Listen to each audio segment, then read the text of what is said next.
6 నెలల్లో రేవంత్ రెడ్డి తనను తాను ప్రూవ్ చేసుకోవాలి. ఇక్కడ కూడా కాంగ్రెస్ ప్రభుత్వం పైన వ్యతిరేకత ఉండొద్దు, రేవంత్ రెడ్డి పైన వ్యతిరేకత ఉండొద్దు. రేవంత్ రెడ్డి ప్రూవ్ చేసుకోవాలి. ప్రూవ్ చేసుకోకపోతే కర్ణాటకలో ఎట్లయితే సిద్ధరామయ్యని దించిరో తెలంగాణలో కూడా రేవంత్ రెడ్డిని దించేసి వేరే వాళ్ళకి ముఖ్యమంత్రి పదవి ఇచ్చేటటువంటి అవకాశాలు ఉండొచ్చు. సో ఖర్గే క్లియర్గా రేవంత్ రెడ్డికి ఇన్స్ట్రక్షన్స్ ఇచ్చిండు, ఇండికేషన్స్ ఇచ్చిండు. 6 నెలల సమయం, 6 నెలల్లో మీ పర్ఫార్మెన్స్ ప్రూవ్ చేసుకోలేకపోతే మాత్రం ముఖ్యమంత్రిగా దించేస్తాం.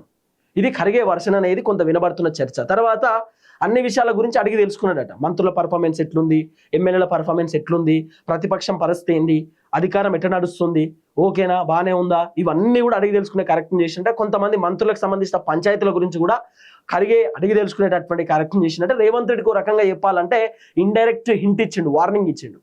నీ పర్ఫార్మెన్స్ బాగాలేకపోతే దించేస్తాం, అందరినీ కలుపుకొని ముందుకు పోకపోతే ఖచ్చితంగా ముఖ్యమంత్రి పదవిలోకి వెళ్ళి మిమ్మల్ని తీసేస్తాం. ఈ టైప్లో మల్లికార్జున ఖర్గే రేవంత్ రెడ్డికి హెచ్చరికలు జారీ చేసిన అనేది కొంత వినబడుతున్నటువంటి చర్చ. ఇప్పుడు సీక్రెట్ మాట్లాడుకోవడం అంటే ఏముంటుంది బేసిక్గా? రేవంత్ రెడ్డి తోటి ఆ సీక్రెట్ భేటీ అంటే ఒక రూమ్లో భేటీ అవడం అంటే ఏంది?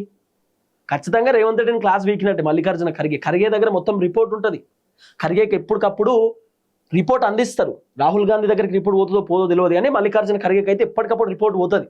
మొత్తం ఖర్గేనే చూసుకుంటాడు, మొత్తం కాంగ్రెస్ పార్టీకి సంబంధించిన వ్యవహారం అంతా కూడా. కాబట్టి మల్లికార్జున ఖర్గే రేవంత్ రెడ్డి తోటి చాలా సీరియస్గా మాట్లాడింది అనేది కొంత వినబడుతున్నటువంటి చర్చ. ఇప్పుడు అధిష్టానం పాయింట్ ఒకటే, 2028లో మళ్ళీ కాంగ్రెస్ అధికారంలోకి రావాలి తెలంగాణ రాష్ట్రంలో అనేది కాంగ్రెస్ అధిష్టానం పాయింట్. సో రేవంత్ రెడ్డితో మాట్లాడిన తర్వాత రేవంత్ రెడ్డికి వార్నింగ్లు ఇచ్చారట, హెచ్చరికలు జారీ చేశారు. రేవంత్ రెడ్డి పర్ఫార్మెన్స్ గురించి మాట్లాడారట, రాబోతున్న జిహెచ్ఎంసీ ఎన్నికలు, ఎంపీటీసీ జెడ్పీటీసీ ఎన్నికల గురించి మాట్లాడారట. ఎట్టి పరిస్థితుల్లో ప్రతిపక్షం మళ్ళీ లేవకుండా చూడండి, అధికారం మళ్ళదే రావాలని చెప్పి మల్లికార్జున ఖర్గే తన వర్షన్ని రేవంత్ రెడ్డికి చెప్పినట్టుగా వినబడిన చర్చ. ఖర్గేది అయిపోయింది, అంటే రేవంత్ రెడ్డిది అయిపోయింది.